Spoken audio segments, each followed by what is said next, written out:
MCR Pure Cotton Club, formals and casual shirts. No compromise. Unga side liya, enga side liya. It's a GT promise. GT Holidays, South India's #1 travel brand. பாரம்பரியமான சுவையான புது அறிமுகம் KTV True Value Bronatile. சின்ன சின்ன முருகையே சிங்கார முருகையே கொஞ்சி கொஞ்சி தமிழ் பேசும் செந்தில் வடிவேலனவன். அவன் செய்கிற விஷயம் பாராட்டப்பட வேண்டும். ஏதோ ஒரு விதத்துல மக்கள் கிட்ட போய் சேரணும். அதுதான் அவனுடைய மகிழ்ச்சியினுடைய எல்லை. அதுக்கு மேல எல்லையே இல்லை. இந்த பாடல் நிறைய சேனல்ல போட்டு இதுல பினான்சியலா சம்பாதிக்க தெரியல. ஆனா அது எல்லாரும் அவ்வளவு தூரம் பரவலா கேட்டு என்னை வாழ்த்தும் போது, அந்த பாட்டு இவ்வளவு பேர் பார்க்கும்போது எனக்கு அதை விட பெரிய சந்தோஷம் வேற எதுவுமே கிடையாது. தாய்மார்கள் கர்ப்பிணி பெண்ணா இருப்பாங்க. அப்ப அந்த பாட்டு அந்த குழந்தை கேட்டு கேட்டு கேட்டு வளர்ந்து பிரசவ வார்டுல குழந்தை பிறந்தனையும் அதுக்கு சில நினைவு போடுவாங்கல்ல. அப்ப அந்த சின்ன சின்ன முருகையா பாட்டுக்கு கையசைச்சது, கால் அசைச்சது, அந்த குழந்தை இன்னும் வளர்ந்து இப்ப நான் கச்சேரி போற இடங்கள்ல அந்த குழந்தைகள்லாம் எடுத்துட்டு வந்து எங்கிட்ட போட்டோ எடுப்பாங்க. அப்ப அந்த குழந்தைகள் எங்கிட்ட பாடும். அந்த குழந்தைகளை பாட வைப்பாங்க. பில்லாளி வீரனையா வீரமணி கண்டனையா சுவாமியே திந்தகத்தோம் ஐயப்பா திந்தகத்தோம். நீங்க சொன்ன அந்த கடந்த காலங்கள் அப்படிங்கும்போது நிறைய இடர்பாடுகள் வந்திருக்கும், அது புரிஞ்சுக்க முடியுது. அப்படியானதெல்லாம் என்னவெல்லாம் உண்டு?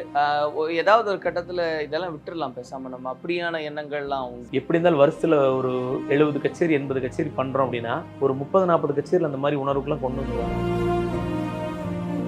என்னுடைய டீம் சார் இதுல நிறைய பேர் வந்திருக்காங்க, வெளியே போயிருக்காங்க. அவங்க வெளியே வந்துட்டாங்க, வாச்சாங்க, இப்போ இல்லை அப்படிங்கிறதுக்கு வேண்டி அவங்கள நம்ம கடுகளவு கூட குறை சொல்லக்கூடாது சார். நம்மளை பத்தி அவங்க திட்டு போறாங்க. ஆனா அவங்க இல்லைன்னா நான் இந்த இடத்துக்கு வந்துருக்க முடியாது. அதுக்கு அவங்களும் ஒரு காரணம். அவங்களும்.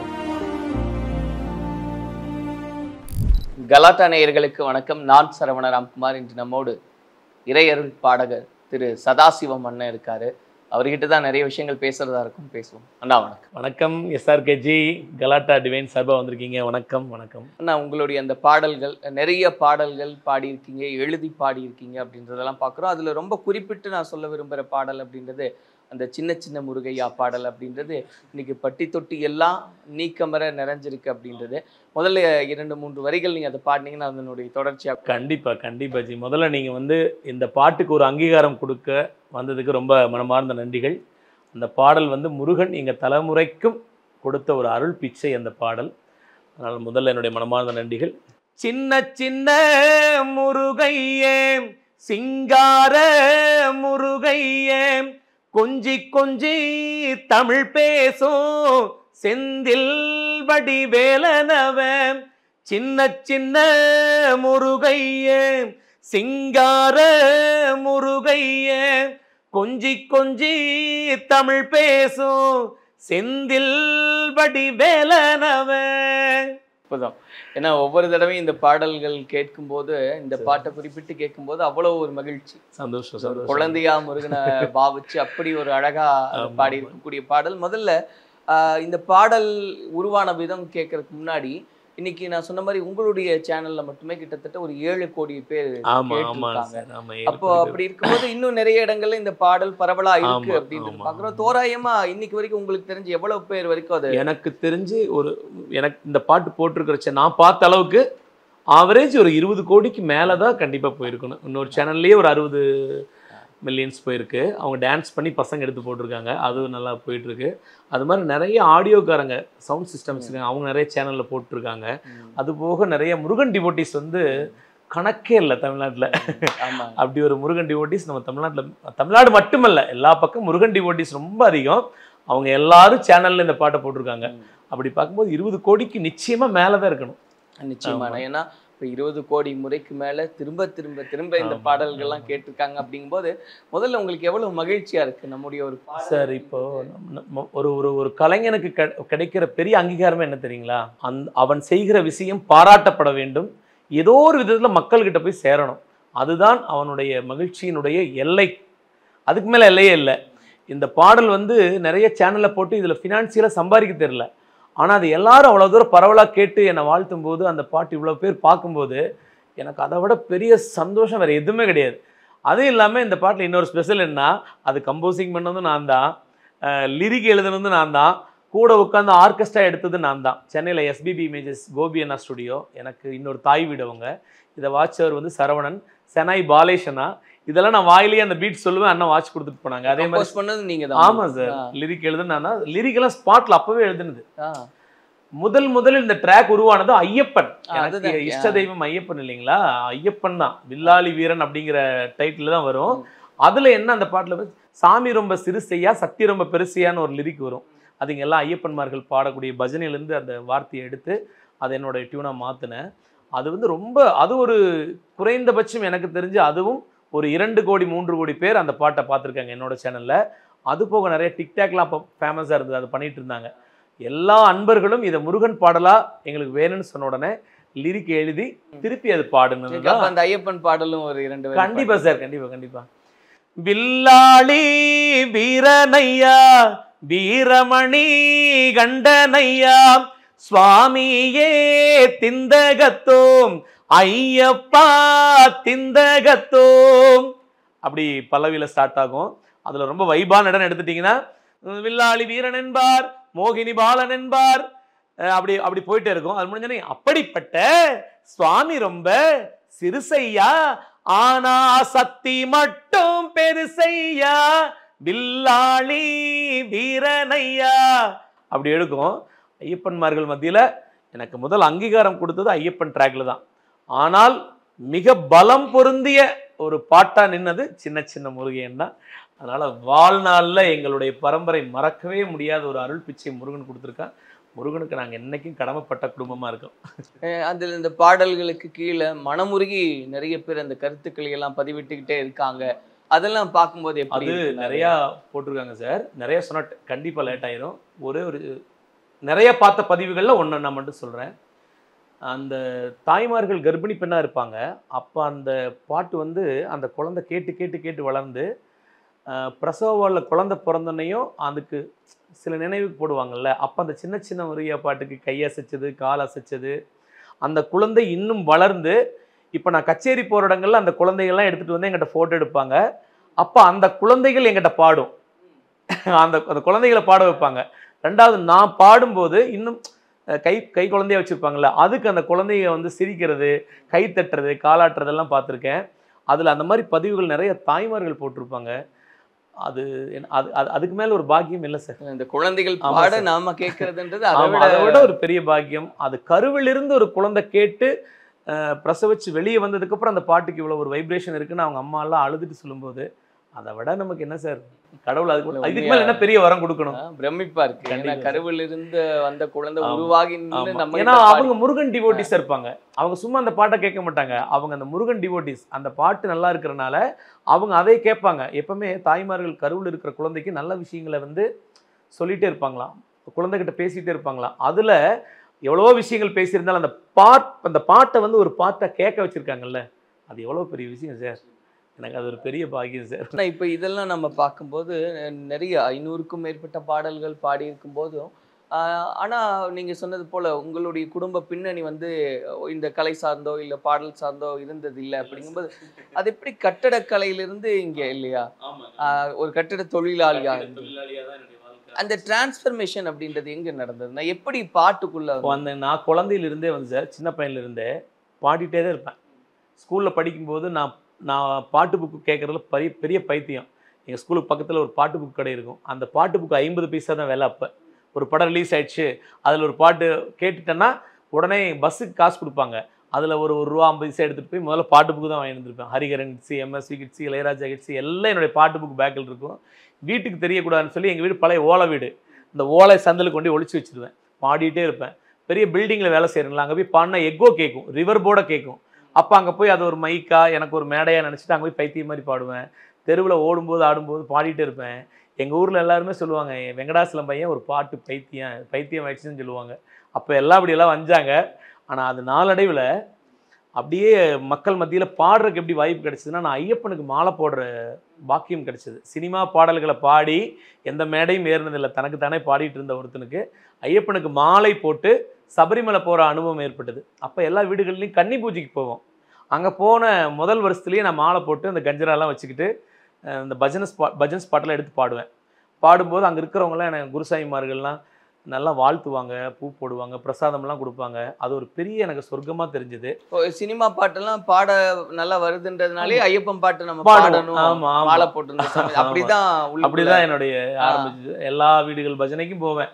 60 நாளில் தூக்கமே இருக்காது. வீட்டுக்கே வந்து கூட்டிகிட்டு போயிடுவாங்க. குறிப்பிட்ட வருஷம் கழிச்சு சாமிமார்கள்லாம் கூட்டிகிட்டு போயிடுவாங்க. ஒரு 10 வருஷம் சபரிமலைக்கு பிரயாணம் பண்ணிகிட்டே இருக்கிறேன். அதுக்கடையில் வெரி இம்ப்ரெஸ்டு வாய்ஸ் அப்படின்னா என்னுடைய குருநாதருடைய வாய்ஸ் பக்தியில்.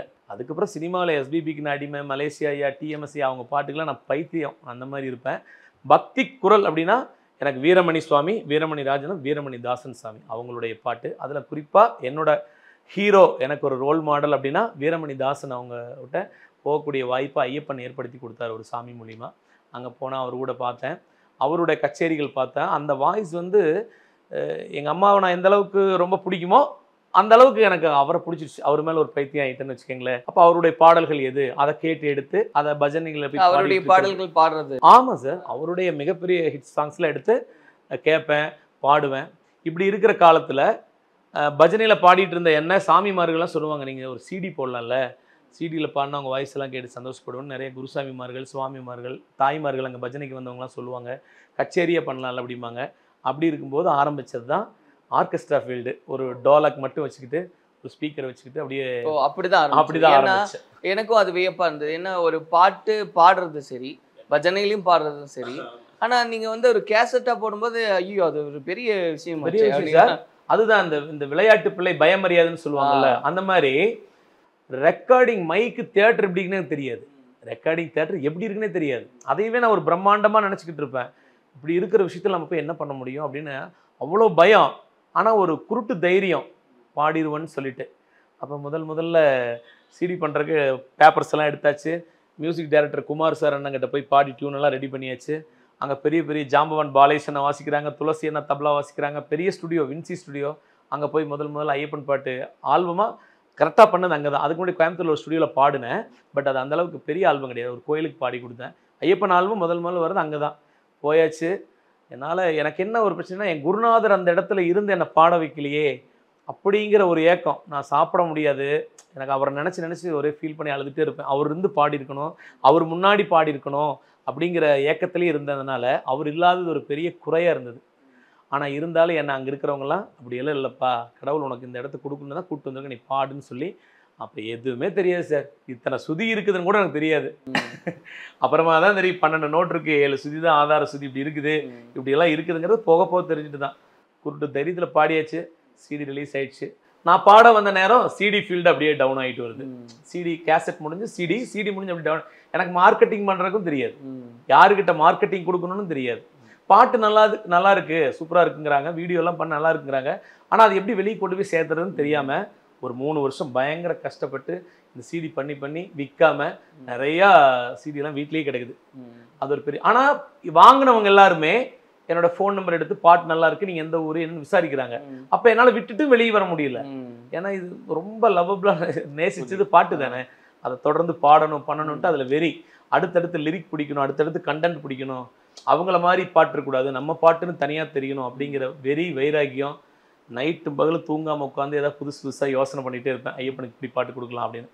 ஆனால் நான் இந்த அளவுக்கு வந்ததுக்கு ஐயப்பன் டிவோட்டிஸ்க்கு என்னுடைய காலத்துக்கும் நன்றி சொல்லணும் சார். அவங்க தான் என்னை கச்சேரி கொடுத்து முடிஞ்ச தொகையை கொடுத்து என்னை பாட வச்சது அவங்க தான்.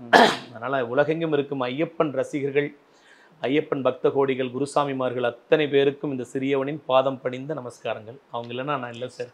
நீங்கள் வந்து சொன்னது போல் நான் அந்த கட்டிட தொழிலிருந்து இங்கே மாறுறீங்க, முழுமையாக அவங்கள அர்ப்பணிச்சுக்கிறீங்க. ஆனாலும் கச்சேரிகளில் பாடும்போது அதில் வருமானம் அப்படின்றது எப்படி ஆனதா? ஒரு 12 வருஷம் 14 வருஷம் இருக்குது சார். 12 வருஷம் ரொம்ப அக்யூரேட்டாக இருக்குன்னு வச்சுக்கோங்களேன். அதில் வந்து ஒரு 8 வருஷம் மிகப்பெரிய போராட்டமாக தான் சார் இந்த கச்சேரி லைஃப் இருந்திருக்கு. எல்லா கச்சேரிக்குமே பணம் பத்தாது, ஆர்கெஸ்ட்ராக்கும் ஆடியோ கொடுக்குறதுக்கு பணம் பத்தாது. நான் வேற ஒரு ஃபினான்ஸ் கம்பெனியில் ஒர்க் பண்ணுவேன். அங்கே சேர்த்து வைக்கிற காசை எடுத்து வச்சுக்கிட்டு அதுலேருந்து 2000 3000 வீட்டுக்கு தெரியாமல் எடுத்துகிட்டு போய் ஆர்கெஸ்ட்ராக்கு பத்தாது. அப்போ அவங்க எங்கிட்ட கேட்குறாங்க, கேட்கலங்கிறது எனக்கு தெரியாது. நான் 500 ரூபா கொடுத்தாலும் வாங்கிக்கலாம், 5000 கொடுத்தாலும் வாங்கிக்கலாம், எனக்கு சம்பளம் கூட அவங்களுக்குலாம் எவ்வளோ தெரியாது. ஆனால் அவங்க பேமெண்ட் கிடைக்கிறது வாங்கி கொடுத்துட்டு இவருக்கு ஒரு 500 சேர்த்து கொடுக்கணுமே, இவருக்கு ஒரு 1000 சேர்த்து கொடுக்கணுமே அப்படின்ட்டு கையிலேருந்து காசு போட்டு தான் ஒரு 8 வருஷம் அந்த ஆர்கெஸ்ட்ரா ஃபீல்டை ரன் பண்ணோம். ஆனால் மக்கள் மத்தியில் வரவேற்பு இருந்ததுனால அதை விடவும் முடியாது இல்லை சார். அதை ரசிக்கிறாங்க, நம்மளை கூப்பிட்றாங்க, ஆனால் அவங்களால பணம் தர முடியலை அப்படிங்கிற எல்லாம். அப்போ வந்து பணம் ஒரு 5000 சேர்த்து கேளுங்க அப்படின்னு இவங்க சொல்லுவாங்க. எனக்கு அதை கூட சேர்த்து கேட்க தெரியாது. இல்லை அவங்க வேண்டப்பட்டவங்க தெரிஞ்ச கோயில், இந்த கோயிலில் பாடணும் அந்த கோயிலில் பாடணுங்கிற அந்த உணர்வுலையே ஒரு 8 வருஷம் பயங்கர ட்ராவல் பண்ணிட்டேன். ஆனால் ஒரு 8 வருஷத்துக்கு அப்புறம் தான் நமக்கு குடும்பம் இருக்குது, நம்ம சம்பாதிக்காட்டியும் நம்மளை நம்பி வர ஆர்கெஸ்ட்ரா இருக்காங்க, அவங்களுக்கெல்லாம் நம்ம சரியாக சம்பளம் கொடுத்துட்ருக்கோம். இதை வந்து இன்னும் நாளுக்கு நாள் எல்லாத்துக்கும் சம்பளம் இன்க்ரீஸ் ஆகும் இல்லைங்களா? அப்போ ஒவ்வொருத்தருக்கு எவ்வளோ சம்பளம், அவங்களுக்கு கரெக்டான சம்பளம் கொடுக்கணும், அவங்கள காரில் கூட்டிகிட்டு போகணும், நல்லா சாப்பிட வைக்கணும், திருப்பி ரிட்டன் கூட்டு வந்து வரைக்கும் நம்ம பொறுப்பு. நம்மளை நம்பி வராங்க, நம்ம எப்படி இருந்தாலும் அவங்கள நல்லா வச்சுக்கணுங்கிறதுல முதல்ல நான் குறிக்கோளாக இருந்தேன். அதுக்கப்புறம் ஒரு கச்சேரிக்கு ஒரு 5000 ரூபா கூட நமக்கு இல்லைன்னா இது ரன் பண்ண முடியாது அப்படிங்கிறத உணர்ந்தேன். ஒரு கச்சேரிக்கு 5000 ரூபாயாவது கிடைக்கட்டும் அப்படிங்கிற ஒரு முடிவுக்கு வந்து அதை பண்ணி அப்புறம் இந்த ஒரு 3 வருஷமாக இப்போ வந்து கச்சேரியும் பாட்டு தான் சோறு போடுது. இந்த 3-4 வருஷமாக. இதுக்கு முன்னாடி அதல்ல. இப்போ வந்து கடவுள் பாட்டு பாடி தான் எங்களுடைய குடும்பம் சாப்பிடுது. அதில் எந்த விதமான மாற்று கருத்தும் கிடையாது. ஆனால் சாப்பாடு மட்டும் போதுமா, இன்னும் நம்ம பேர் வாங்கணும், இன்னும் சினிமாவில் பாடணும் அப்படிங்கிற ஆசை மனசுக்குள்ளே நிறையா இருக்குது. நிறைய பக்தி பாடலில் ஹிட் சாங்ஸ் நிறையா கொடுக்கணும் அப்படிங்கிற தேடல் அதிகமாக இருக்குது. அதனால் யூடியூப் சேனலுக்கு திரும்பி நம்ம அதுக்கு செலவு பண்ண வேண்டியதாக இருக்குது. இதுக்கு ஒரு நல்ல அங்கீகாரம் கிடைக்கணும்னு சொல்லி பயங்கர போராட்டத்தில் ஓடிட்டுருக்கோம். நிச்சயமான புரிஞ்சுக்க முடியுது என்னாலையும். ஆரம்ப காலகட்டத்தில் ஒரு கச்சேரிக்கு அப்படின்னா அது எவ்வளவு ஒரு ஃபஸ்ட்டு நான் கச்சேரி ஆரம்பிக்கும் போது 4000 ரூபா சார். ட்ரூப்புக்கெல்லாம் ஆமாம், ட்ரூப்புக்கு ஆடியோக்கு வண்டி வாடகைக்கு சேர்த்து 4000 ரூபா கொடுத்தாங்க. அந்த அன்னைக்கு வந்து அவர் 4000 ரூபா கொடுத்தது வந்து எனக்கு ஒரு 40 லட்சம் கொடுத்த மாதிரி ஒரு சந்தோஷம். என்ன காரணம்னா பெட்ரோல் வந்து அப்போ 35 ரூபாயோ 40 ரூபாயோ பெட்ரோல் செலவு. அப்போ வந்து 10 ரூபா கூட ஒருத்தங்கிட்ட கடன் கேட்டால் தரமாட்டாங்க. அப்படிப்பட்ட உலகத்தில் என்ன முதல் ஒருத்தர் 4500 4000 பணம் கொடுத்து ஒரு இடத்த கொடுத்து பாடுன்னு சொல்கிறாங்கன்னா அது எவ்வளோ பெரிய அங்கீகாரம் சார். அவர் இன்னைக்கு உயிரோடு இல்லை. அதுக்கப்புறம் ஒவ்வொரு கோயிலாக போக 5000 6000 8000 10000 ரூபா வரைக்கும் நான் 3 வருஷம் கஷ்டப்பட்டேன் 10000 ரூபா வாங்குறதுக்கு. அப்புறம் 10000 ரூபா வாங்கினதுக்கு அப்புறம் தான் தெரியுது நமக்கு இவ்வளோ பேமெண்ட் வாங்கி நம்ம இவ்வளோ கை காசு போட்டு இருந்திருக்கோம், இது பத்தாது, நம்ம இன்னும் சிடியெல்லாம் பாடணும்னா நமக்கு பணம் தேவைப்படுதுன்ட்டு. அப்போ நான் ஃபினான்ஸ் கம்பெனியில் ஒர்க் பண்ணிட்டு இருந்ததில் சம்பளத்தை வாங்கி சீட்டை போட்டு அதுலேருந்து 1 லட்ச ரூபா எடுத்துகிட்டு சென்னைக்கு போய் ஆல்பம் பண்ணுவேன். அப்படி உருவானது தான் என்னுடைய சிடி கலெக்ஷன்ஸ் எல்லாமே, பாட்டு எல்லாமே. ஆனால் இன்னைக்கு கச்சேரி ப்ளஸ் யூடியூப் இன்கம் அது வச்சு தான் என்னுடைய குடும்பம் ரன் ஆகிட்டு இருக்குது சார். உண்மை போதுமானதாக அல்ல, என் மனதிற்கு திருப்தியாக இருக்கிறது, நிறைவானதா. ஆமாம் இது வேணும், எனக்கு இவ்வளோ சம்பாதிக்க இப்படி கார் வாங்கணுங்கிற ஆசை எல்லாருக்குமே இருக்குது சார். அதையும் கடவுள் கொடுப்பான் அப்படிங்கிற நம்பிக்கையில் வண்டியை ரன் பண்ணிட்டு இருக்கேன். ஆனால் நீங்கள் சொன்ன மாதிரி நான் அந்த கடந்த காலங்கள் அப்படிங்கும்போது நிறைய இடர்பாடுகள் வந்திருக்கும், அது புரிஞ்சுக்க முடியுது. அப்படியானதெல்லாம் என்னவெல்லாம் உண்டு, ஏதாவது ஒரு கட்டத்தில் இதெல்லாம் விட்டுடலாம் பேசாமல் நம்ம, அப்படியான எண்ணங்கள்லாம் உண்டு. எப்படி இருந்தாலும் வருஷத்தில் ஒரு 70 கச்சேரி 80 கச்சேரி பண்ணுறோம் அப்படின்னா ஒரு 30-40 கச்சேரியில் அந்த மாதிரி உணர்வுக்குலாம் கொண்டு வந்துடுவாங்க. ஒரு பேமெண்ட் பேசிட்டு வர சொல்லுவாங்க, அப்புறம் அங்கே போய்ட்டு ஒரு 5000 பிடிப்பாங்க. பெரும்பாலும் அந்த மாதிரி பிடிக்க மாட்டாங்க, ஏன்னா சின்ன பேமெண்ட் தானே வாங்குறேன், அதனால பிடிக்க மாட்டாங்க. அதுலேயும் ஒரு 5000 ரூபா மிச்சம் பண்ணணும், கொடுக்கூடாது நிறுத்துவாங்க பாருங்கள், அந்த மாதிரி யாரோ 1-2 பேர் இருப்பாங்க. அப்போல்லாம் வந்து பேமெண்ட் எல்லாத்துக்கும் கொடுத்துட்டு வீடு எல்லாரும் தூங்கிட்டு வருவாங்க காரில். நம்ம பசங்க யாராவது கார் ஓட்டுவாங்க, ஃப்ரெண்டில் கொண்டு அப்படி யோசனை பண்ணிவிட்டு அழுதுட்டு வெளியே காட்டிக்காமையே நிறைய நாட்கள் ட்ராவலிங் பண்ணுவோம். ஆனால் ஒரு காலத்திலும் கூட இந்த பக்தி நிகழ்ச்சியும் இந்த பக்தி பாட்டையும் நம்ம விடவே கூடாது அப்படிங்கிறதுல நான் வந்து வைராகியமாக இருந்திருக்கேன். நம்ம பணம் சம்பாதிக்கல, பணம் வரலைங்கிறதுக்கு வேண்டி இந்த நிகழ்ச்சி வரும். ஆனால் வேறு ஏதாவது அசம்பாவிதங்கள் நடந்திருந்தா கூட நம்ம நீ பாடுறது சரியில்லைப்பா அப்படின்னு சொல்லியிருந்தாங்கன்னா கூட நம்ம அதை யோசனை பண்ணலாம் சார். கடவுளினுடைய ஆசீர்வாதத்தில் ஒரு கச்சேரியும் கூட எங்களுக்கு இது வரைக்கும் வந்து ஃபெயிலியர் ஆனதே இல்லை. எல்லா மக்களையும் ஆடி பாடி சந்தோஷப்படுத்தி தான் வீட்டுக்கு காட்டியிருக்கேன். அதனால் அந்த தொழில் வந்து எனக்கு அது தொழிலாக இல்லை, என்னுடைய உயிராக வச்சுருக்கேன். என்னுடைய ரசிகர்கள் அது மாதிரி தான். சதாசிவம் கச்சேரினா இன்னும் குறிப்பிட்ட இடங்களில் 6 மணி 7 மணிக்கு இடம் பிடிச்சிருவாங்க. நான் 9 மணிக்கு பாடுவேன், வெயிட் பண்ணி கச்சேரி பார்ப்பாங்க. அது ஒரு பெரிய பாக்கியம். அதனால வெறுப்பு தட்டவே இல்லை, அந்த மனநிலைக்கு வரல. எவ்வளோ நான் கஷ்டப்பட்டிருக்கேன், ஆனால் என் தொழில் மீதும் என் பக்தி மீதும் என் இறைவன் மீதும் ஒரு நாளும் நான் கோவப்பட்டதோ வெறுத்ததோ கிடையாது. நான் இன்னைக்கு எல்லாருக்கும் இருக்கிற ஒரு எதிர்பார்ப்பு தான். இப்போ நாம வந்து ஏதாவது ஒரு விஷயத்த முன்னெடுக்கிறோம், ஒரு துறையில் ஏதாவது ஒரு விஷயம் பண்ணுறோம், அது நல்லபடியாக மக்கள் மத்தியில் போய் சேருதுன்னா அது சேர்ந்துருது. ஆனால் நமக்கான ஒரு அடையாளம் கிடைக்கலையே அப்படின்ற ஒரு ஏக்கம் அப்படின்றது அப்படியான உண்மையான கலைஞர்களுக்கு இருக்கிறது. 100% உண்மை சார். இப்போ நடந்த ஒரு சம்பவம் சொல்கிறேன்.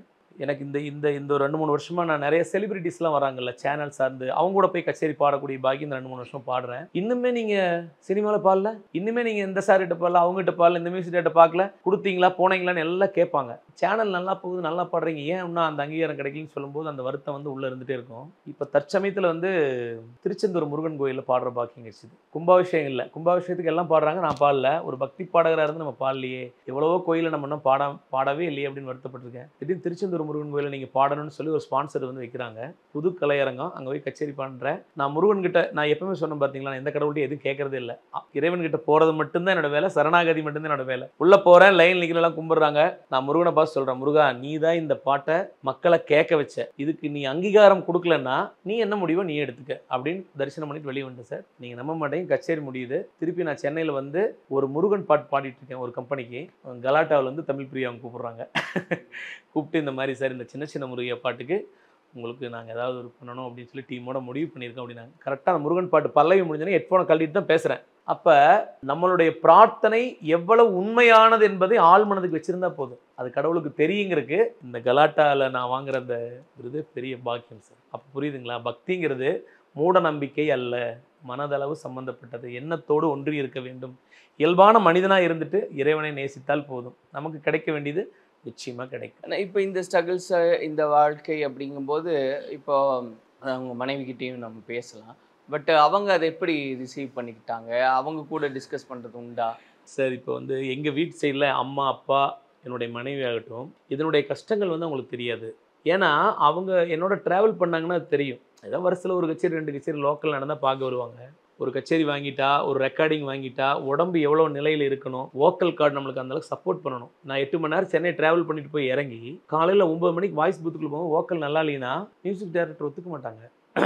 ஆனால் அந்த கஷ்டம் அவங்களுக்கு தெரியாது. ஆனால் கஷ்டப்படுறாருங்கிறது அவங்களுக்கு தெரியும். பையன் கஷ்டப்படுறான்னு அம்மாவுக்கு தெரியும், அப்பாவுக்கு தெரியும், மனைவிக்கு தெரியும். பட் அதுக்கு வந்து அவங்க சப்போர்ட்டிவ் என்ன தெரியுங்களா பண்ணுவாங்க, ஏன்னா எந்த வேலையும் சொல்ல மாட்டாங்க. வீட்டில் என்னை எந்த வேலையும் சொல்ல மாட்டாங்க, என்னை தொந்தரவு பண்ண மாட்டாங்க. அதுவே எனக்கு ஒரு பெரிய பாக்கியம் தானே. ஏன்னா அவங்க ஃப்ரீயாக விடுறதே எனக்கு ஒரு பெரிய பாக்கியம். இப்போ நான் குழந்தை வீட்டில் இருந்தால் நான் கொண்டு ஸ்கூலுக்கு விட்டு வருவேன், ஈவினிங் வந்து யாராவது கூப்பிட்டு வருவாங்க. அந்த ஒரு வேலை மட்டும்தான் நான் செய்வேன். ஏதோ ஃபங்க்ஷன்னா கார் எடுத்துகிட்டு அவங்கள கூட்டிகிட்டு போவேன் வருவேன். அது மட்டும்தான் எனக்கு பெரிய ஃபேமிலி பாரமாக எதுவுமே அவங்க கொடுக்க மாட்டாங்க. அதுவே என் மனைவி எனக்கு கொடுக்குற ஒரு பெரிய விஷயம். அதே மாதிரி எங்கள் அம்மாவும் என்னை அந்த விதத்தில் தொந்தரவு பண்ண மாட்டாங்க. கச்சேரிக்கு போயிட்டு வந்துருக்கிறேன், டயர்டாகிறேன் விட்டுருப்பாங்க. தூங்கலைன்னா கூட சும்மா உட்காந்துட்டு இருப்பேன், என்னை தொந்தரவு பண்ண மாட்டாங்க, வேலை சொல்ல மாட்டாங்க. நானாக ஏதாவது செஞ்சால் உண்டு, இல்லைனா அதையும் கண்டுக்க மாட்டாங்க. அதுவே எனக்கு ஒரு பெரிய பாக்கியம், என்னுடைய மனைவி எங்கள் அம்மா அப்பாலாம். இந்த கச்சேரி ஏன்னா அது ஒரு விதமான அனுபவம். ஆமாம் சார், மேடைகளில் கச்சேரி பண்ணுறது. ஆமாம் ஆமாம் ஆமாம். அப்போ இருக்கும்போது உணர்வு எப்படி இருக்கு? ஏன்னா இப்போ நம்ம ஒரு கடவுள் மேலே தான் பாடுறோம் அப்படிங்கும்போது அந்த உணர்வு சொன்ன மாதிரி நான் இப்போ அசைவெல்லாம் சாப்பிட மாட்டேன் காட்டிட்டு போகும்போது அப்படிங்கும்போது அது எந்த அளவுக்கு ஆத்மார்த்தமா ஒன்றி அந்த பாடல் இப்போ பக்தி பாட்டு வந்து பாடுறதுனால நீ மட்டன் முட்டை எல்லாம் சாப்பிட்றது இல்லை, அசைவம் சாப்பிடாம பாடுறேன்னு நிறைய பேர் கிண்டல் பண்ணுவாங்க. உடம்பு நல்லா இருந்தால் தான் பாட முடியும் அப்படிம்பாங்க. அது 100% உண்மைதான். உடம்பு நல்லா இருந்தால் தான் நம்ம எனர்ஜெட்டிக்காக பாட முடியும் சார். இல்லைன்னா பாட முடியாதுங்கிறத தெரிஞ்சுக்கிறதுக்கு எனக்கு 10 வருஷம் ஆயிடுச்சு. நான் பசியோடு தான் பாடிட்டு இருந்தேன் முதல்லலாம். ஆனால் அதுக்கப்புறமா வந்து இப்போ சாப்பிட்டு போய் பாடலாம் அப்படிங்கிற உணர்வு இப்போ தான் வந்திருக்குது. அதுக்குள்ளே உடம்பும் நமக்கு உண்டான வேலையெல்லாம் காட்டுது, ஏஜ் இதெல்லாம் இருக்கிறதால காட்டுது. பட் ஆனால் இருந்தாலும் மேடைக்குன்னு ஒரு உண்மை இருக்குது. நான் பக்தி பாட்டு 3.5 மணி நேரம் நான் சிங்கிள் ஒரு ஆளாக தான் பாடுறேன், வேற சிங்கர்ஸ் கிடையாது. நான் ஒரே ஆளாக பாடுறேன். அந்த மாதிரி கிரியேட் ஆயிடுச்சு என்னுடைய கச்சேரி. அப்போ என்னன்னா சார், நான் வெறும் பாட்டு மட்டும் பாடிட்டு வந்தால் பாடுறதில்லை. அங்கே இறைவனுடைய நாமாவளிகள்லாம் நம்ம உச்சரிக்கிறோம். இந்த மந்திரங்களுக்குன்னு ஒரு பவர் இருக்குது, அது முன்னோர்கள் வகுத்து வச்சது. சில பாடல்களுக்குன்னு சில விஷயங்கள் இருக்குது சார். அந்த பாட்டை பாடினா அந்த வைப் இருக்கும். அறிவுராசனம் ஆகட்டும், முத்தை திருப்பத்தி திருநகை ஆகட்டும், அதே மாதிரி இந்த பள்ளிக்கட்டு சபரிமலைக்கு, பகவான் சரணம், இந்த மாதிரியான பாட்டுலாம் வந்து இறைவன் வந்து உண்மையாலுமே அந்த பாட்டுக்குள்ளே இருக்கார், இல்லைன்னா அந்த பாட்டு உருவாகாது. அதே மாதிரி தான் சின்ன சின்ன முருகையாக்குள்ளேயும் முருகன் எங்க ஒரு இடத்துல இருக்காருனால தான் அந்த பாட்டு திரும்ப பேர் கேட்டாங்க. அதனால் அந்த பாட்டுக்கும் அந்த வரிகளுக்கும் அதை ப்ரெசென்ட் பண்ணி உலகத்தை கொடுத்துருக்காங்க இல்லையா, அவங்களுக்கு ஒரு மரியாதை செலுத்துவதற்காக நான் அசைவம் சாப்பிடுவதில்லை. அதுதான் உண்மை. மற்ற நேரங்களில் வீட்டிலலாம் சண்டை வரும். ஃபங்க்ஷனுக்கு போவோம், நான் சாப்பிட மாட்டேன், ரசத்தோடு சாப்பிட்டு கிளம்புவேன். வீட்டில் சண்டை வரும். நான் இல்லாதனால குழந்தைகளுக்கு செஞ்சு கொடுக்க முடியாது அவங்களால, அதுக்கு சண்டை வரும். என்ன அந்த விஷயத்தில் மட்டும் மன்னிச்சிக்கங்க அப்படின்ட்டு நான் அந்த இடத்துக்கு நான் உண்மையாக இருக்கணும் அப்படிங்கிறதுக்கு வேண்டி நான் உண்மையாக இருக்கேன், அவ்வளோதான். ஆனால் ஒரு 3 மணி நேரம் தொடர்ச்சியாக ஒரு கச்சேரி செய்கிறது அப்படின்றது உண்மையாகவே நம்ம ஆத்மார்த்தமாக பாடும்போது அது இயல்பில் போயிடும். ஆனாலும் நீங்கள் சொன்ன மாதிரி உடல் அப்படின்றது வேறு, அந்த களைப்பு, அந்த மாதிரி உடல் ரீதியான அந்த எல்லாம் எப்படி இருக்கணும், அந்த பெயின் அப்படின்றது. 3 மணி நேரங்கிறது இப்போ பேசிக் ஒரு கச்சேரி சார். ஆனால் மேக்ஸிமம் என்னோட கச்சேரி 3.5 மணி நேரம் 4 மணி நேரம்லாம் முடியாது. ஒன்ஸ் மோரு, அது கருப்பன் பாட்டு, டான்ஸு, கும்மி பாட்டு அப்படி இப்படின்னு ஒரு வேறு மாதிரி தான் கொண்டு போவேன் கச்சேரி. அது இயல்பாகவே என்னோடய பேட்டர்ன் அப்படி அமைஞ்சிருச்சு, அதனால் அப்படி போகுது. ஆனால் உடல் வந்து தொடர்ந்து 4 நாள் 5 நாள் கச்சேரியெலாம் இருக்கும்போது தூக்கம் இருக்காது, டயர்டு இருக்கும். எல்லாமே வந்து எனக்குள்ளே தான் நான் வச்சுக்கணும் தவிர ஒருபோதும் கீழே இருக்கிற ஆடியன்ஸுக்கு நான் அதை காட்டிக்கிட்டதே இல்லை. கால் வலிக்கும், கிருகிருன்னு வந்துருக்குது, எல்லாம் நடக்கும். ஆனால் பாடும்போது எனக்கு எந்த விதமான விஷயங்கள் இது வரைக்கும் நடந்ததில்லை சார். கச்சேரி முடிஞ்சதுக்கப்புறம் டயர்டாக இருக்கிறேன், தலைவலி அனுபவிச்சிருக்கிறேன், கை கால் வலியெல்லாம் அனுபவிச்சிருக்கிறேன், எவ்வளவோ ஃபீவரோட பாடியிருக்கேன், எல்லாம் நடந்திருக்கு. ஆனால் மேடை ஏறிட்டா முடிஞ்சு கீழே இறங்க வரைக்கும் கடவுள் எனக்கு அந்த மாதிரி இதையுமே கொடுக்கல சார். நான் பக்தி பாட்டில் உண்மையாக இருக்கிறதுக்கு ஒரே காரணம் என்ன தெரியுங்களா? இவ்வளோ பிரச்சனைகள் இருந்தும் கூட கடவுள் என்னை மேடையில் வந்து அப்படி கஷ்டப்படுறதுனே கிடையாது. அதனால் பக்தி பாட்டை விரும்பி ஏற்றுக்கிட்டேன், அவ்வளோதான். இன்னைக்கு ஜெயிச்சவங்க எல்லாருமே அந்த புறக்கணிப்பு இதெல்லாம் கடக்காதவங்களா இருக்க வாய்ப்பே இல்லை சார். அப்படி அப்படி என்னெல்லாம் அதெல்லாம் எல்லாமே இருக்குது சார். யாரையும் நம்ம குறிப்பிட்டு சொல்ல முடியாது. அவங்க ஒரு சூழ்நிலையில் கூட அவங்க அப்படி இருந்திருக்கலாம். அவங்க மனசுக்குள்ளே நம்மளை பற்றின வேற ஒரு கருத்து வச்சுருப்பாங்க, அதை வெளிக்கொண்டு வர மாட்டாங்க. இப்போ என்னையவே வேற ஒருத்தர்கிட்ட கூப்பிட்டு சதாசிவம் அவருக்கு என்ன பேமெண்ட், அவர் இங்கே சார் வெளியூரில் இருக்கிறாருன்னு சொல்லியிருப்பாங்க, கச்சேரி அவாய்ட் பண்ணுறக்கு வேண்டி. அதே மாதிரி என்ன தெரியும், இப்போ எனக்கு என்னை பற்றி உங்களுக்கு தெரியும், நீங்கள் என்னை பற்றி சொன்னாதான் எனக்கு அந்த வாய்ப்பு கிடைக்கும். நீங்கள் மூடி மறைச்சிங்கன்னா எப்படி கிடைக்கும்? அந்த மாதிரி போலியான மனிதர்கள்லாம் நிறைய இருந்திருக்காங்க சார். ஆனால் அதெல்லாம் தெரியும் போது நமக்கு ஒரு சார் அதான் சொல்கிறேன் சார், நம்ம கண்ணில் வந்து கண்ணீர் வரும், இதயம் வந்து ரத்த கண்ணீர் வெடிக்கும். வேறு என்ன பண்ணுறது? போராடி தானே சார் ஆகணும். இப்போ என்னோடய யூடியூப் சேனலில் 5 லட்சம் சப்ஸ்கிரைபர் வர போகிறாங்க, இவ்வளோ மில்லியன் வியூஸ் போயிருக்குது. என்னோட சேனலுக்கு நான் பாடி தான் ஆகணும் சார். நான் மனசில் நினைக்கிறத பாட்டாக கொடுத்து ஆகணும். இப்போ நான் ஓய முடியாது இல்லையா? என்னை 1000 பேர் வந்து கழுத்தை பிடிச்சி வெளியே தள்ளினாலும், என்னை புறந்தள்ளினாலும், என்னை கிணத்துக்குள்ளே கொண்டு உட்கார வச்சுட்டு மூடிட்டா கூட ஒரு நாள் இறைவன் என்னை மேலே கொண்டு வருவான்னு ஒரு தலையெழுத்து இருக்குல்ல சார், அது நடந்தே தான் சார் ஆகும். அது வந்து கடவுள் எனக்கு கண்டிப்பாக பண்ணுவாருங்கிற நம்பிக்கை ஆணித்தனமாக இருக்குது சார். புறக்கணித்தவர்களையோ என்னை குறை சொன்னவர்களையோ வந்து நான் கேட்டுட்டு இந்த காதில் வாங்கி இந்த காதில் போடுங்கிற மாதிரி போயிட்டே இருப்பேன் சார். இப்போ இவ்வளோ நேரம் நம்ம தொடர்ச்சியாக பேசிக்கிட்டே இருக்கிறனால்னா உங்களுடைய நம்ம அந்த சின்ன சின்ன முருகையா அது போல மற்ற பாடல்கள் மக்கள் ரொம்ப விரும்பி கேட்கறதில்ல. எனக்கு 2 வரிகள் அப்படி ஒரு 4-5 பாட்டு தொடர்ச்சியாக கண்டிப்பாக சார். நான் வந்து ராஜா சாரோட பைத்தியம், எம்எஸ்வி சாரோட பைத்தியம் ஃபஸ்ட்டு, அந்த பாடல்லாம் கேட்டு தான் பாடிட்டு தான் இருப்பேன். அதெல்லாம் பாடி தான் இந்த பக்தி பாட்டு மேலே ஒரு பெரிய இது வந்தது. அப்படி எடுத்துட்டிங்கன்னா எம்எஸ்வி சார் பாட்டு எதுவுமே மோசம் சொல்ல முடியாது, அப்படி இருக்கும் அந்த ஒரு பாட்டும். ஆனால் அது என்ன ஸ்ருதி, என்ன ராகம், என்ன தாளம், அதெல்லாம் தெரிஞ்சுக்கிட்டதில்ல சின்ன வயசில். அதில் எடுத்துட்டேன், பழைய பறவை போல ஒன்று பறந்து வந்ததே, புதிய பறவை எனது நெஞ்சை மறந்து போனதேன். இந்த பாட்டு ரொம்ப பிடிக்கும் சார். அதே மாதிரி சிவாஜி சாருடைய அந்த பாட்டு அது இருக்கும், அந்த சாங்கு நிறைய பாட்டு இருக்குது. அந்த மாதிரி அது என்ன அந்த பாட்டு, இந்த அண்ணன் சித்தப்பாவுக்கும் அப்பாவுக்கும் ஒரு பாட்டு இருக்கும், நீயும் நானுமா கண்ணா நீயும் நானுமா, நீயும் நானுமா கண்ணா நீயும் நானுமா, அந்த சாங்கு. எனக்கு பழைய பாட்டு மேலே தான் அதிக பைத்தியம்.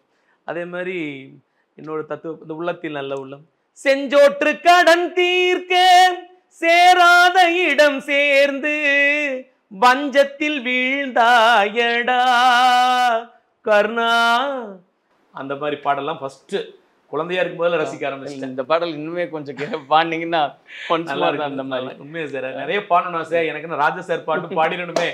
அப்படி ராஜா சார் பாட்டு எடுத்துட்டீங்கன்னா, நெல்லின் விதை போடாமல் நெல்லும் வருமா, வேர்வை அது சிந்தாமல் வெள்ளிப்பணமா, வெள்ளை இளம் சிட்டுக்கள் வெற்றி கொடி கட்டுங்கள், சொர்க்கம் அதை தட்டுங்கள், விண்ணை தொடுங்கள்.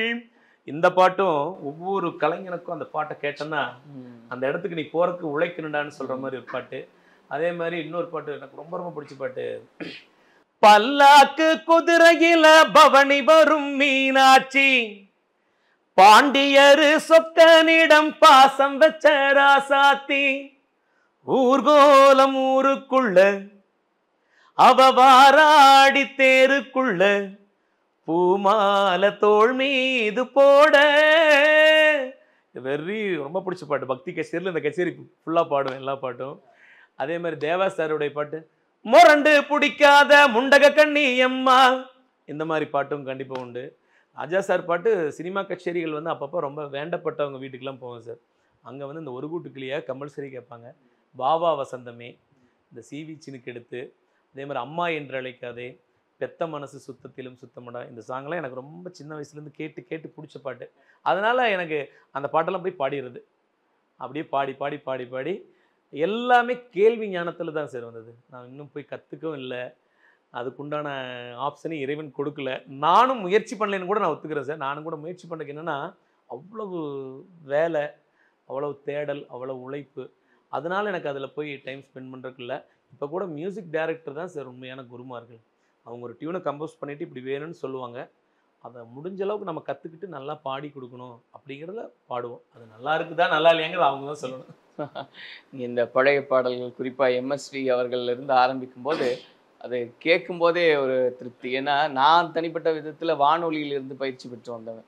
இப்போ அது வானொலியில் கேட்குறது அப்படின்றது இன்னும் பெரிய சிறப்பு. அது நீங்கள் பாடும்போது என்னால் அதை உணர்ந்துக்க முடியுது. எங்கேருந்து எப்படி அதை கேட்கணுன்றது ஒரு கலை தான். இதை விட விஷயம் என்ன தெரியுமா சார், நான் வந்து இப்போ தான் எங்கள் வீட்டில் டிவி இருக்குது. இந்த ஒரு 6 வருஷமாக தான் டிவி பார்க்குறோம். அதுக்கு முன்னாடி எங்கள் வீட்டில் டிவி கிடையாது. எங்கள் ஊர் கிராமத்தில் எங்கள் வீட்டில் கரண்டே கிடையாது. இங்கே இந்த பக்கம் குடி வந்த சிட்டிக்கு அப்போ வந்தும் கூட டிவியும் வாங்கலை, ரேடியோவும் வாங்கலை. நான் எங்காவது பாட்டை கோயில் திருவிழாக்களில் கேட்குறதில் வச்சு தான் பாடினேன். இந்த ஒரு 6 வருஷம் 7 வருஷம் தான் எங்கள் வீட்டில் டிவியே இருக்குது. எங்கள் கூட நெருங்கி பழங்கணுங்களுக்கு தெரியும். உண்மையாலுமே டிவி இல்லை. இது பேட்டிக்காக சொல்ல, ப்ராமிஸ். மொபைலில் கூட பாட்டு இப்போலாம் வந்துருச்சு. அப்போ மொபைலில் பாட்டு கேட்குற ஆப்ஷன், அப்போ மொபைல் வாங்குறதுக்கே எங்கிட்ட ஆப்ஷன் இல்லைங்களே. 1100 நோக்கிய ஃபோன் தான் ஃபஸ்ட்டு வச்சுருந்தது. அதில் பாட்டும் கேட்க முடியாது. இப்படி கோவில் திருவிழாக்களில் எங்கேயாவது கேட்டு கேட்டு கேட்டு கேட்டு பாட்டு ரசிச்சது தான். இப்போ கச்சேரிகளில் நீங்கள் எழுதி பாடிய பாடல்கள் அப்படின்றது குறிப்பாக கருப்பசாமி அந்த மாதிரியான அந்த பாடல்கள்லையும் எனக்கு கருப்பசாமி பாட்டு வந்து 100க்கு 100% அந்த எங்கள் கருப்பசாமி பாட்டு தான். எங்கள் குருநாதர் வீரமணிதாசன் சுவாமிகள் பாடின பாட்டு. உலக லெவலில் அவரை வெளிக்கொண்டு வந்த பாட்டு அது எனக்கு ரொம்ப பிடிக்கும். அப்படிங்கனால அதை பாடுவேன். அதுபோக கோட்டைச்சாமி ஐயா பாடினா அங்கே இடி முழங்குது. நான் கொஞ்சம் மிக்ஸ் பண்ணி பாடிடுவேன் சார் கச்சேரியில். எங்கள் கருப்பசாமி பாடுவேன், திடீர்னு அப்படியே வந்துட்டு என்னோடய சாங்ஸு ஏதாவது க்ரியேட் பண்ணி அப்படியே பாடுவேன். அது முடிச்சோன்னையும் இது வந்து சி ஸ்கேலில் பாடுறேன்னா அது அங்கே இடி முழங்கு 2ல் பாடினா தான் கம்பீரமாக இருக்குன்ட்டு சேஞ்ச் பண்ணி அவருடைய பாடல்களை கோட்டை கருப்பசாமியோட அங்கே இடி முழங்குது பாட்டை பாடுவேன். அந்த எங்கள் கருப்பசாமிக்கும் அங்கே இடி முழங்குது பாட்டு மாதிரி இன்னொரு கருப்பன் பாட்டு வரல. நானும் முயற்சி பண்ணுறேன். கருப்பன் ஏதாவது உதவி பண்ணால் தான் உண்டு. நானும் நிறைய கருப்பன் பாட்டு பாடியிருக்கேன். எல்லாம் கேட்குறாங்க, ரசிக்கிறாங்க. பட் அந்த ஹிட் அப்படிங்கிறது வந்து அந்த 2 பாட்டு தான். அதில் எங்கள் கருப்பசாமியும் வேறு வைப்புள்ள சாங்கு, அங்கே இடி முழங்குது வேறு. அப்படிதான் பாடியே காமிச்சு. Okay sir.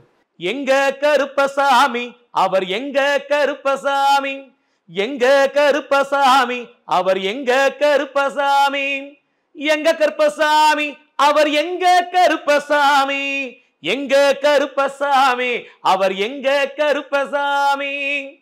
இது அவருடைய பாட்டு.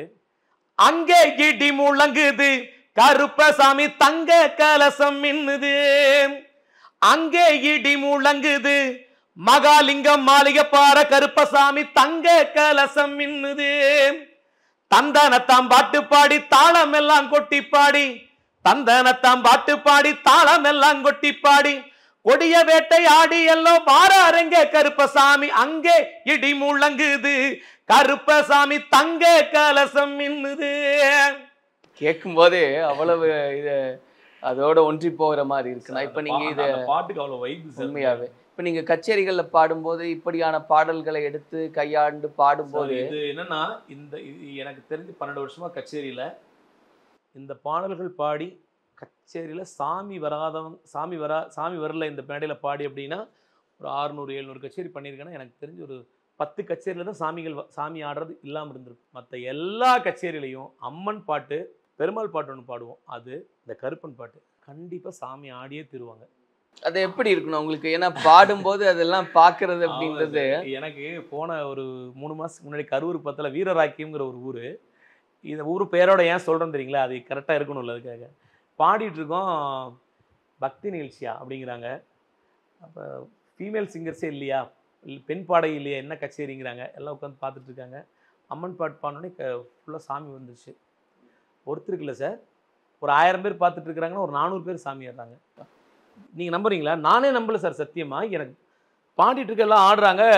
திடீர்னு அந்த ஊரில் இருக்கிறவங்களாம் வந்து நிறுத்துங்கிறாங்க. ஏன்னா ஆடுறது அதிகமாக பெண்கள், குழந்தைகளாம் ஆடுறாங்க. நிறுத்து நிப்பாட்டு நல்லா சத்தம் போடுறாங்க. எதுக்கு ஏன் நிறுத்த சொல்கிறாங்க? ஏதோ பிரச்சனை ஆயிடுச்சுன்னு சொல்லிட்டு நான் நிறுத்திட்டேன். உடனே அந்த கச்சேரி கொடுத்தவங்ககிட்ட, ஏங்க இந்த மாதிரி பக்தி பாட்டை போட்டு ஊரே சாமி ஆடுது, முதல்ல நிப்பாட்ட சொல்லுங்க. எப்படிங்க எவ்வளோ நேரங்க பொம்பளைலாம் கண்ட்ரோல் பண்ணுறது? பெரிய பாட்டா பாடுறாரு, நிப்பாட்ட சொல்லுங்கிறாங்க. ஓ இதுதான் பிரச்சனையா, சரி விடுங்க அப்படின்னு சொல்லிட்டு அம்மன் சாந்தி ஆகிற மாதிரி இருக்கும். அவங்கள பாடி முடிச்சுட்டு கருப்பன் பாட்டுக்கு அதே மாதிரியே எல்லாம் சாமி ஆடுறாங்க. கச்சேரி கொடுத்தவங்களுக்கு மிகப்பெரிய ஹாப்பி. அப்புறம் கூட்டத்துக்கும் சொல்கிறாங்க, சரி இவருடைய கச்சேரி எப்போவுமே இப்படி தான் சார் இருக்கும், பக்தி மயமாக இருக்கும். அதனால் அவங்க அருள் வீச்சம் உள்ளவங்க வந்து ஆடத்தான் செய்வாங்க. அதை நம்ம அதுக்கு சொல்லுங்க. கர்ப்பிணி பெண்கள்லாம் உட்காந்துட்ருக்குறாங்க, குழந்தைகள்லாம் உட்காந்துருக்காங்க, ஏதாவது ஆயிடுச்சுன்னா என்ன சார் பண்ணுறது அப்படின்னாங்க. சார் அதை நீங்கள் எங்கிட்ட முதலே சொல்லியிருந்தீங்கன்னா நான் அலௌன்ஸ் பண்ணி சொல்லியிருப்பேன்ல, நாங்கள் ஏதாவது சொல்லியிருந்தால் மன்னிச்சுக்கோங்க, திருப்பி அடுத்த வருஷம் நீங்கள் தான் வந்து எங்களுக்கு கச்சேரி பண்ணணும். நாங்கள் அதனால் அந்த பக்தி சாமி இருக்குது இல்லைன்னு 1000 கருத்துக்கள் உழவிட்டு இருக்கு, அது நமக்கு தேவையில்லை.